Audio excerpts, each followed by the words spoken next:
ഞാൻ കഴിഞ്ഞ ദിവസം ജർമ്മനിയിലെ റെക്കഗ്നേഷനെ കുറിച്ചൊരു വീഡിയോ ചെയ്തിട്ടുണ്ടായിരുന്നു. അപ്പം കുറേ പേർക്കുണ്ടായൊരു ഡൗട്ടാണ് എങ്ങനെയാണ് നമുക്കൊരു ഫുൾ അനാർക്കലിംഗ് കിട്ടുക എന്നത്. അതൊന്ന് ഡീറ്റെയിൽ ആയിട്ട് പറയാമെന്ന് വിചാരിച്ചു. ശരിക്കും ജർമ്മൻ നഴ്സിംഗ് എന്ന് പറയുന്നത് ഒരു 3 ഇയർ പ്രോഗ്രാമാണ്. നമ്മുടെ അപേക്ഷ നോക്കുമ്പോൾ നമ്മുടേത് GNM ആണെങ്കിൽ 3.5 ഇയറും BSc 4 ഇയേഴ്സും ആണ്. അതിൽ ഡിഫറൻ്റ് ആണ്. അതുപോലെ തന്നെ ഇവരുടെ പ്രാക്ടിക്കൽ അവേഴ്സും തിയറി അവേഴ്സും ഡിഫറൻ്റ് ആണ് നമ്മളിൽ നിന്ന് വെച്ച്. ഇവരുടെ പ്രാക്ടിക്കൽ അവേഴ്സ് എന്ന് പറയുന്നത് 2500 പ്രാക്ടിക്കൽ അവേഴ്സും തിയറി എന്ന് പറയുന്നത് 2100 തിയറി അവേഴ്സുമാണ് ഉള്ളത്.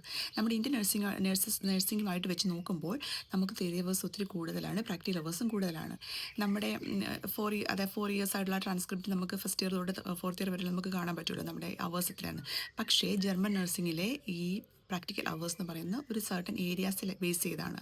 Acute impatient care, long site impatient care, out patient care, psychiatry and paediatry, ഈ 5 ഏരിയാസിനെ ബേസ് ചെയ്താണ് ഇവരുടെ പ്രാക്ടിക്കൽ അവേഴ്സ് എന്ന് പറയുന്നത്.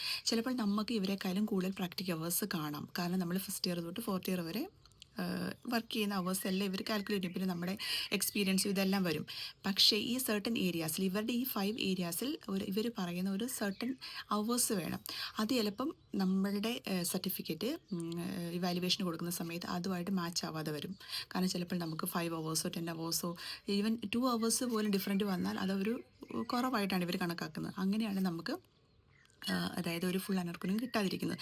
അതിന് എന്താണ് ചെയ്യേണ്ടതെന്ന് വെച്ചാൽ ഇവിടെ വന്നു കഴിഞ്ഞാൽ നമുക്കൊരു ക്ലാസ് കിട്ടും. അത് കഴിഞ്ഞിട്ട് നമുക്ക് വിതിൻ 6 മന്തോ അല്ലെങ്കിൽ ആഫ്റ്റർ 6 മന്ത് നമുക്കൊരു എക്സാം ഉണ്ട്. അത് കഴിഞ്ഞിട്ട് നമുക്ക് ഈ ഫുൾ അനാർക്കലിംഗ് കിട്ടുന്നതായിരിക്കും. അതിനുവേണ്ടി നമുക്ക് ചെയ്യേണ്ടത് എന്താണെന്ന് വെച്ചാൽ നമുക്ക് B2 ലാംഗ്വേജ് നന്നായിട്ട് അറിഞ്ഞിരിക്കണം.